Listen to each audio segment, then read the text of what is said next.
In this video, we're going to look at how to create floors and how to create custom floor materials in various rooms for your affordable home design.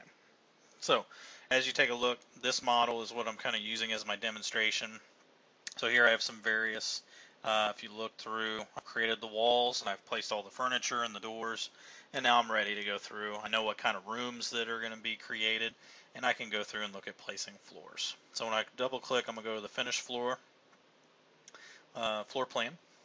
When I do this, I want to make sure that on my level detail, I want to choose the fine level detail, which is going to maybe take a moment. And the reason why is because as I zoom in on the walls, making sure also I have this thin lines option being selected, make sure it's highlighted in blue.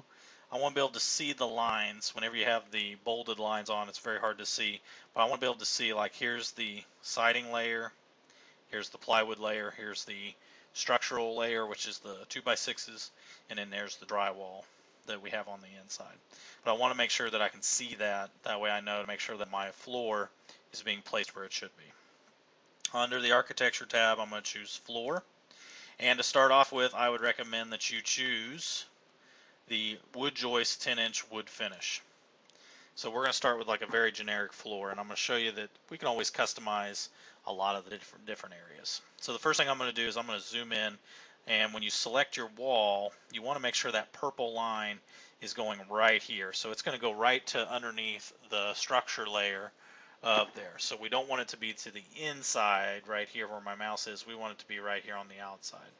And then I'm going to go around and I'm going to click around on all the exterior walls to enclose the floor. And as I click around, you're going to notice corners are going to form, and I want to make sure that I have the purple lines going all the way around in the right position. So one thing you're going to notice here is when you have different walls, you may have to go through and click to make them connect. But here's the other thing I'll show you. Mine go through, and depending on the shape of your house, it may not go through and make a perfect kind of closed loop, so we're going to have to make a little modification. Here's a really cool tool to use called Trim Extend to Corner. And what you do is when you select it, you choose the parts that you want to keep. So I want to keep this side and I want to keep this portion, and then notice how that cleans that right up and makes a nice corner there for me. Alright, once I've done this, I've got a nice complete profile with the green check mark. Now it's going to put the entire floor in there as one giant hardwood floor in every room. Now here's what we're going to do. Different rooms, so for example, maybe I want the hardwood to be in the living room and in the hallway and the maybe even the kitchen and the utility room, but on the other side of the house, maybe I want the bedrooms, the closets, and the bathroom to go through and have, and the two bathrooms actually, to go through and have different flooring materials. So here's the easy way to go through and to make this happen without having to draw individual floors within our house. I'm going to go ahead and I'm going to select the floor. So this is this little layer here on the bottom. And I'm going to choose, I'm going to go up here to the Create panel, and there's an option that says Create Parts. And it creates sub-components that we can select. So I click Create Parts. I'm then going to say to divide the parts. And then it wants me to edit the sketch. So either in the 3D mode or in the floor plan mode, we can do that. So I'm going to go ahead and I'm going to say Edit Sketch.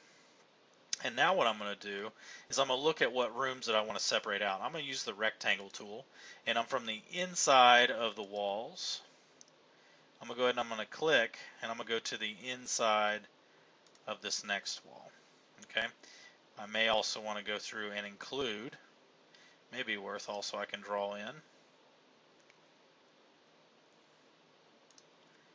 to get the closet in here as well.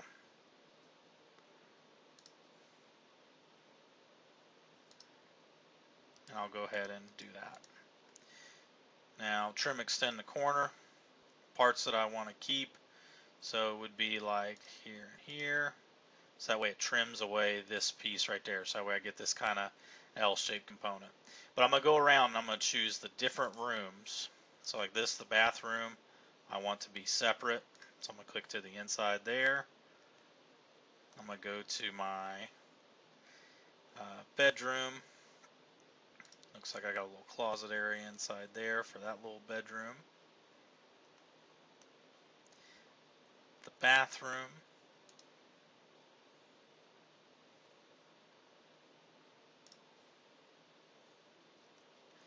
And then this last bedroom right here.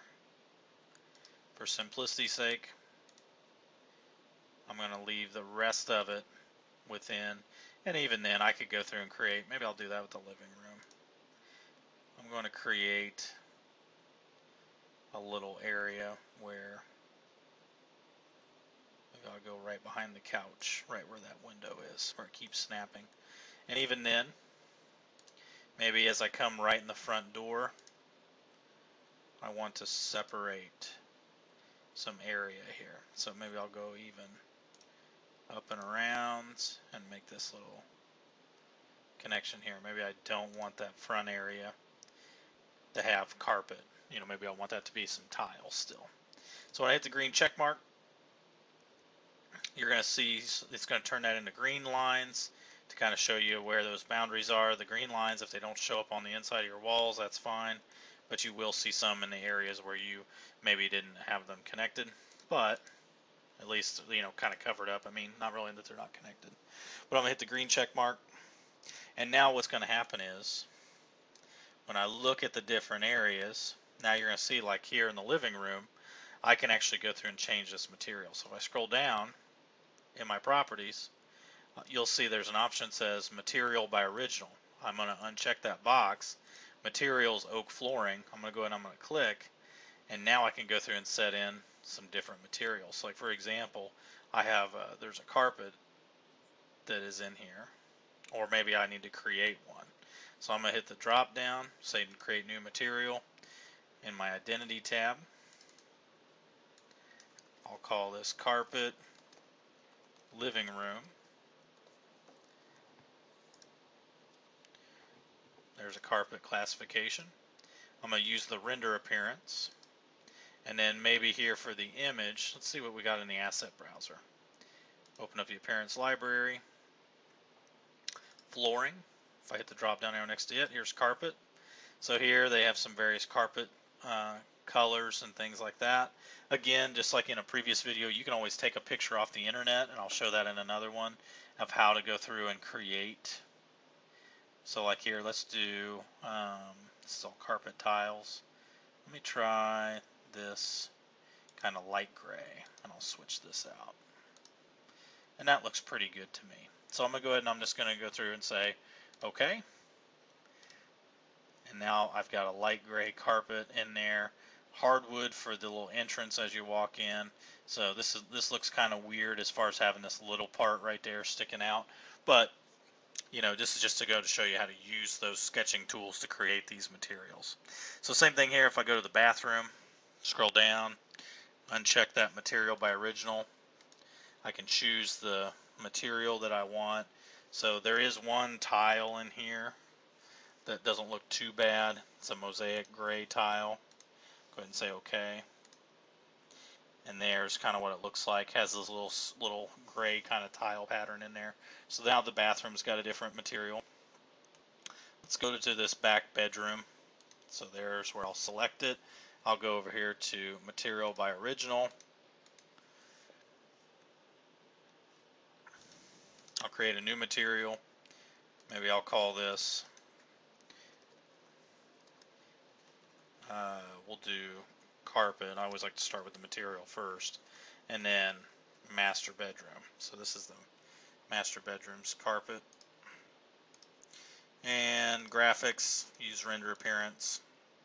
And then under the image, I'm actually go through, I've actually got a gray carpet that I kind of chose a little different pattern than what's in the asset browser, but I downloaded it from the internet. And I can say open. This will be what it looks like. And I'm going to go ahead and I'm going to say OK. And when I click off of it, there's what the carpet looks like. So as you zoom in. So very similar to what you have done in the past. You can actually go through and change some of the various materials and things like that. And now you can do that in each room. So being able to divide that out, we'll go through and make that happen. All right, so you'll be able to customize your house a little bit more, make some different flooring materials, be able to see what we have going on, and create custom materials. Last thing we're going to do before I end the video will be to look at the, right now looking at your house design, you're going to notice that because we're on that structure layer, and you're going to be able to see the various layers in your floor. So like here, there's that oak flooring, there's the plywood layer, and there is the framing layer, the 2x6. So that way we don't see those, I'm going to select a wall here, and I'm going to choose Edit Type. So this is the exterior wall for your affordable home. You do need to have, if your menu looks like this, you need to hit the preview button down here at the bottom. And you do need to go through and hit the edit button. And with that, let me collapse this menu here just a little bit. And in the preview, I want to zoom in, so you can actually zoom into this little area here on the side. I see the bottom of the wall. Now I'm going to have under row 1 is selected. I'm going to, you'll see how it's highlighted in blue. I'm going to choose the modify button down here, and I'm going to click on the bottom line of our material, our outer boundary. I'm going to uncheck, I'm going to unclick. Now when you see when it lets you to highlight it, will highlight in orange. Unlock. I'm going to do the same thing with the bottom of the plywood layer. Same thing, highlight in orange, then it lets you unlock. Now what this does, I'm going to say OK. It's going to unlock those 2 layers. I'm going to say OK. And here's what will happen is now you're going to be able to go through and pull those 2 layers down by the arrow. So now, but here's what I'm going to show you what you can do is you'll see all these other materials from a previous setting that I have. But if you select your wall and you find out the thickness of your floor, so for example, if I select or if I go to the actual floor that we selected, so this was the 10-inch wood joist, thickness is 10 3/4 of an inch. So that's going to be what I use as my basis. So I'm going to hit the X button, 10 3/4, I'm going to choose the wall. And then here, you're going to, in the properties palette, you'll see base extension. There's a base offset and a base extension. So, and the base extension means how far down. So I'm going to do a negative 10 3/4 of an inch. I'm going to hit the apply button. And when I do that, you're going to see that that's going to extend the walls down. And I think this may need just a little bit more actually. So let me see what these others are set at. 11.5 inches. So I guess I'm forgetting one of the layers there. So 11.5. Going to bring that down, and that brings down the walls, though that base extension down, so that way it covers up your floor. And now you'll be able to see. Now you just have the house. As you scroll around, you'll be able to see all the corners are covered up, and everything looks good. So this is, again, how to create your custom floors and go through and adjust the appearances of those.